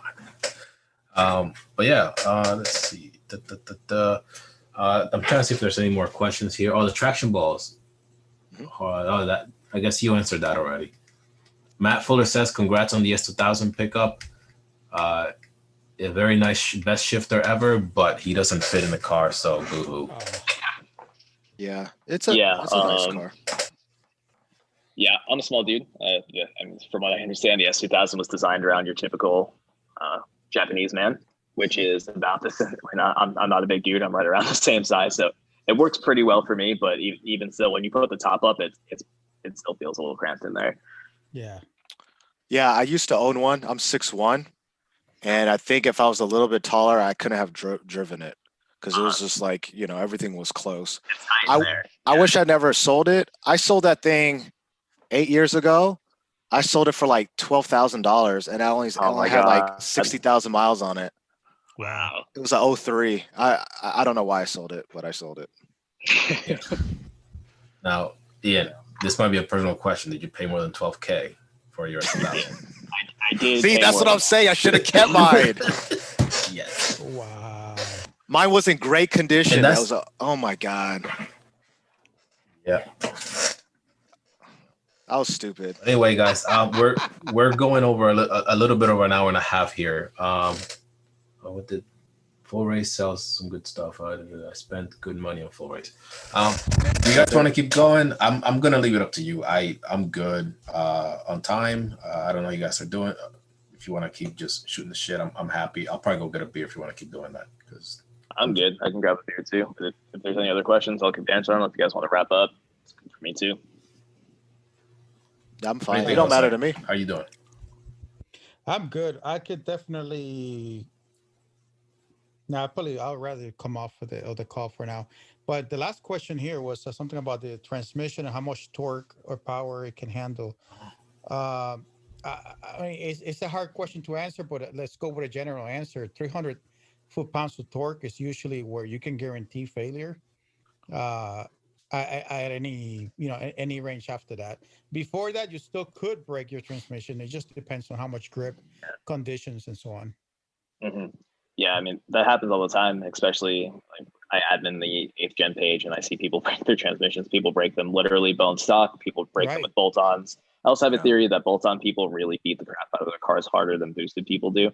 But regardless, I've seen people break them at all power levels. It really, like Jose said, it boils down to the tires you have. If you have crap tires and crap suspension and you spin, you're probably not going to break something. If you have grip, that Yeah. force has to go somewhere, and it will break something.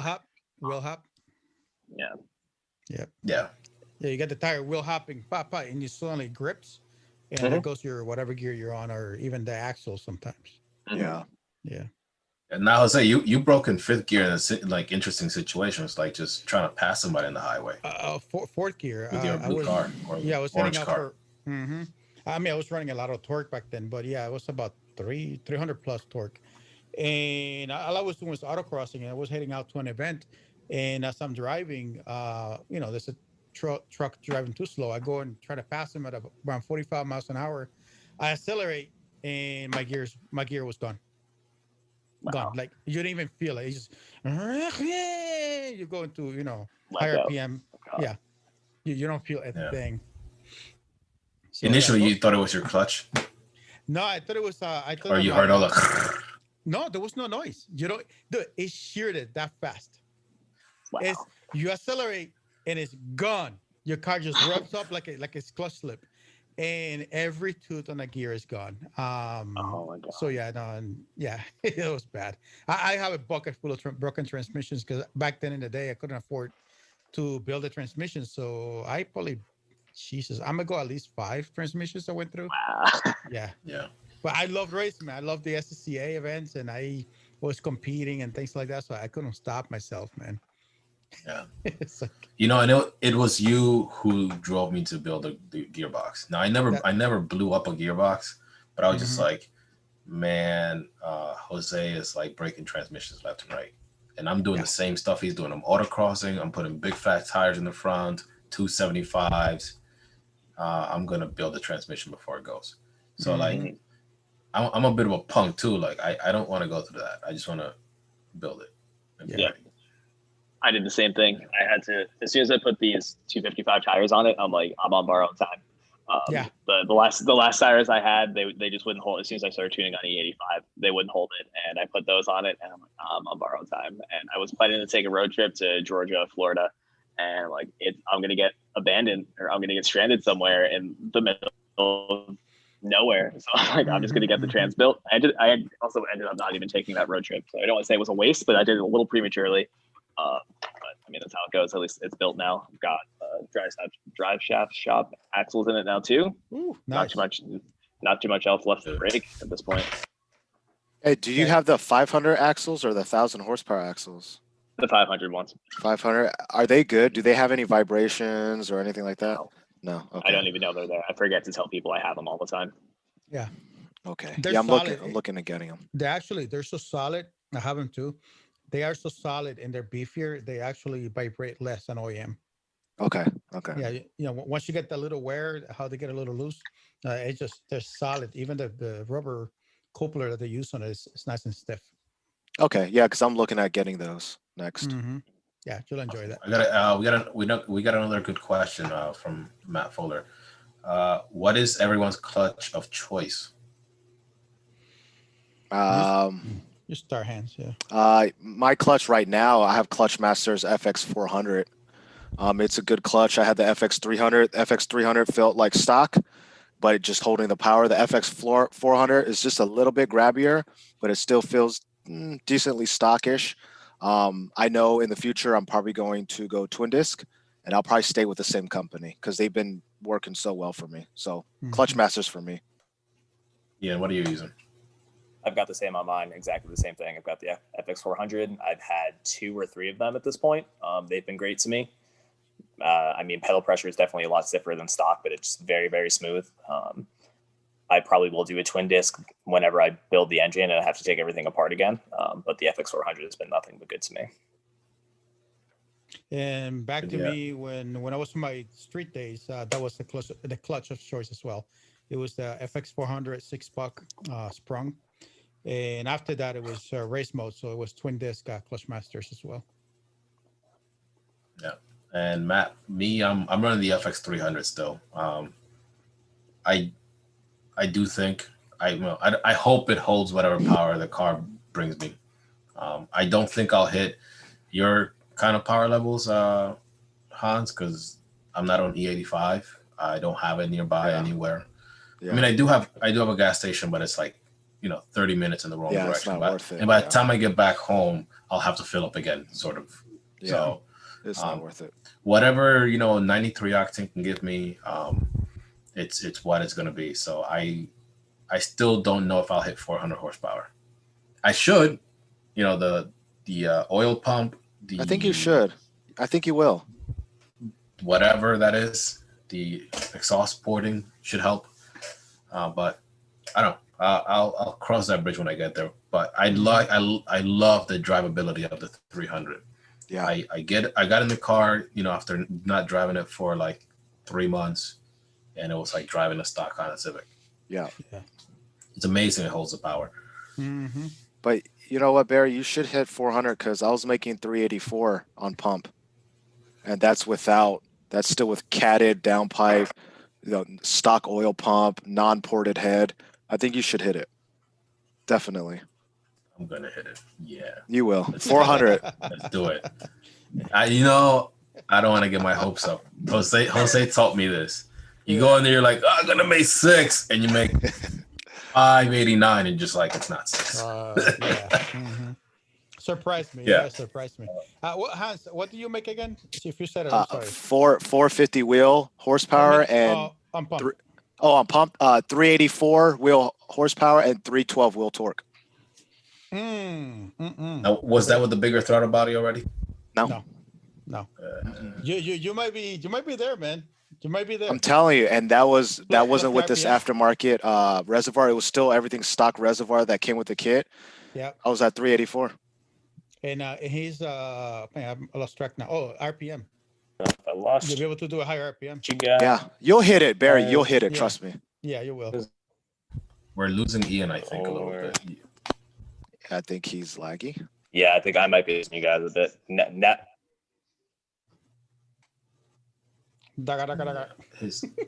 Yeah, I think he. It's all right.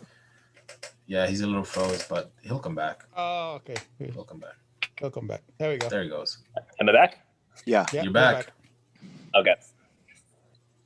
Shoot, you know what, Barry? Just because have a high, if you're going to 8,000, I think you'll be able to hit it if you didn't even upgrade those stuff. Because when I'm looking at my dyno chart, right at 384, I was still going up. Mm-hmm. And if I could probably hit 8,000, I probably would have came close. Oh, yeah, and he has you no guys cat. are hyping me up. And he has no cat. No cat. And you have no cat. Mm-hmm. Yeah. Hold on, I'm gonna pull up my dyno. Hold on. Oh, there we go. Let's see here. What happened, Barry? Show me yours and I'll show you mine. Let's compare dyno sheets here. Hold on, let me see here. Okay, here we go. Oh, go ahead. That's quick. Wow. 384 dyno graph. Can you see it? No. Oh yeah. Yeah. I was still making That's decent. pretty clear. I think I'm maybe not a 400 exactly, but I think I was making a little bit. I could have still made horsepower a little bit. Yeah. So I think you will then. You'll hit it, man. Was that when you were running out of pump or whatever? Was that when you were running out of injectors? I don't remember how many things you've done. Yeah, I've done so much. No, I was on 1,000cc injectors and I was just on 93 octane. Mm-hmm. Oh. And I was on 15. I was on 15 pounds. And it was hot that day too. That don't matter. Yeah. Yeah. You'll I'll get say, it. are we doing this in December still? Kind I'm of. good. How's I'm December good. looking for you? I'm open, bro. Right now, I'm looking All to right. try and I'm going to be on. Yeah, whatever. Yeah, we can make it happen. And let's plan it. Yeah. Let's bring Nathan. I don't know if you Absolutely. want to bring if he wants to bring his Miata or something or whatever or the EP3, Yeah. Yeah, I don't whatever's think the done at that Miata. point. Yeah, I don't know if the Miata will be done. I mean, he's on fast track, but there's quite a bit of work still to do, like the oil pan, the subframe. We're trying to see if we can have a talk with K Miata. Hopefully, they respond back and see if they can help us out with the subframe. So we'll see. That So I guy's got cool. From Yeah. K Miata, real cool. Mm-hmm. so I got a question. The oil pump. So Ian, you're saying maybe S2000 pump's better from what you're reading or what? Yeah, and this is literally based on maybe like a few short Google searches, like maybe 45 minutes of my time total. I know that the S2000 pump exists Yeah. for some reason. And I feel like the reason why a lot of people stray away from it and why there's not as much information is because it's about $200-300 more expensive than the RSX pump. Yeah. Which is totally understandable. But I think I have to do some more research on it, but I think that's the way I'm going to go on mine personally. Yeah, because I'm contemplating between the Type S, now the S2000, because I saw a kit. I forget what company it was. They're like, you could either upgrade to a Type S or a S2000, and I'm just like, okay, why the S2000? But I couldn't find any information. I had the same problem. I read through their website and it wasn't totally clear on what the major difference between those two were. So I guess the easier answer is I should probably just reach out to them and see what they recommend more specifically and what the difference is. Because if I remember correctly, what maybe the situation is, the S2000 pump has a better capacity for high RPM and maintaining oil pressure at higher RPM for longer, where even the RSX still has the possibility of cavitation at higher RPM. Okay. They even port the RSX pump to just allow that. Yeah, for the cavitation. Yeah. Yeah, because 4-piston, all their Type S pumps. When I talk to them, they say they port all of them. Yeah. So I think with the S2000 pump, it's just a pump. They're not porting it. It's just like here. Okay. Yeah. And the S2000, all Hondas use the same oil filter. The S2000 uses a specific oil filter from Honda. Okay. Higher PSI for oil pressure. Right. Interesting. So I'm thinking maybe the S2000 pump. I don't know. I don't know. Yeah. Build it not to fail, man. That's just the way it should go. Exactly. Yeah, $200 is not a lot. Yeah. I'll be right back. No. I'll be right back. Okay. But yeah, here I am. I'm just showing off my like I promise I try to find it. That was your graft. Okay. That was my first grab. Like you know, and I don't know what the dip is up top. Why it's like shooting straight for 380, but it just sort of. Yeah, mine did that. Mine does that the first dip and it goes back up too. When I had 384, it did that a little bit.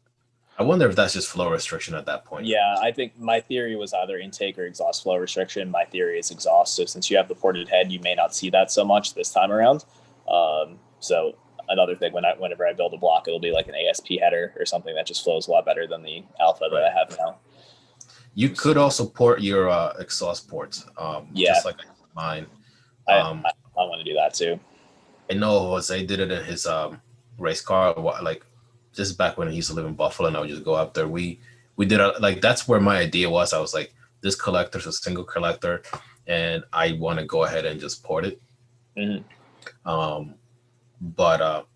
But yeah, I mean, like we were very happy with the result. The car sounds completely different, and he was able to add a little bit more timing, from what I remember correctly. And more timing means more power, at least before it goes kaboom. Right. To a point. Here's my graph for my current setup, right? Hold on. Crap. For some reason with this now, I don't have that dip. It's weird. Wow, I see it's that. a little bright right in that corner, but crap. Maybe. You got to get Yeah, I can yourself see it. one There of you go. these. Right there. There you go. There's no dip up top. So at my current setup, if I push more RPM, I'm still making power at Right. 7,200 RPM. So I'm not sure. So I think it may also be the fuel delivery, because Mhm. if I remember correctly, there was a point where like you were near the end of like that you 1,000 know, like cc. most tuners don't want to go above 84 duty cycle or something like that. Yeah, I was So close to the that's- max because I think when I made 384, I was still on the stock fuel system. I didn't do the return style yet, so that might be the dip. I think. So, Yeah. But anyway, I'm tapped out, guys. I think we covered a lot. This is more technical than I thought it would be. I'll be in touch because I'm really I want to get more information on the boost bike gear. Yeah, for sure. I don't know if you made any videos. You said you were active on YouTube, in the forums back in the day. I don't know if there's any write-ups of that. But that would be great info, man. Yeah, I have a couple pictures that I can send you. Probably something, and I kept forgetting to document it as I was doing it, but it's 4 bolts for me to pull the inlet off and show you exactly how it's set up. So just let me know whenever you want to see what it looks like, and I can make that happen for you. For sure, man. That'll be awesome. You got my info. I got your info, and we'll be in touch. It was really, really cool meeting you, and like I'm glad we did this. Yeah. I'm glad everybody else joined. Jose, I know this is tough for you to like make time, and you can tell like Jose's working right now. Right. Yeah. The man never stops.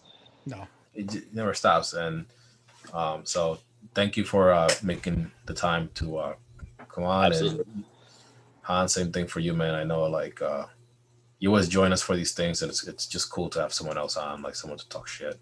Yeah, you're the guy. Yeah, wait till I get my 2300. You know what I mean? That's Just saying. They're honest. Like, I can't. No. I can't let you guys pass me. That's like my whole thing. I just can't. It's my competitive side. World. Yeah. Everybody has it, whether you want to admit it or not. It's always there. Oh yeah, I mean, not to keep it going, but yeah, like I went to that Lime Rock, and I was just like, dude, like, I wanted to whoop ass. Like there was a Ferrari there. I think it was the same one at 430 or something like that. And like he was all over the place. I'm like, I could keep up with this guy. And then there's like a Lotus Elise or something, slower car, but they're so freaking quick in the corners. And I'm just like, I'm gonna stay right by him. And it's just once you get that in you, like for me, it's like you're on edge. You're sharply focused, and you got just like that competitive shit just driving you. I think we all got it. It shows. Yeah, it shows in our builds. I'll be following you more closely, and getting to know like your build a little better. And you're always welcome to like message me anytime. And thanks to everyone who joined in. It was really cool. You guys are always, very nice to just come on. I'm gonna throw a plug in there for you real quick. And if anybody else out there wants to join us one day and talk about your build and so on, Barry is more than welcome to, just discuss it with him, and he'll be able to. Yeah, thank you, man. Yeah, this doesn't have to be you don't have to have like the fastest car. You don't even have to have a Merc Racing build. Just hit me up. I like to talk to turbo guys, NA guys. Everybody just join in. There's always something to learn from someone. And that's what I've taken away from all of this. So yeah, feel free to like if you are not afraid to show your face. Yeah, don't think we're just here pro supercharger. If you got a turbo build, please be on, because we like to do discussions with it. Because I've had a turbo car too. I had an Evo 10. So Yeah, for sure, man. All right, guys. Thank you for coming on again, Ian. You're awesome, dude. Thank you. Thank you guys too. All right, guys. See ya. Good night. Bye, everyone.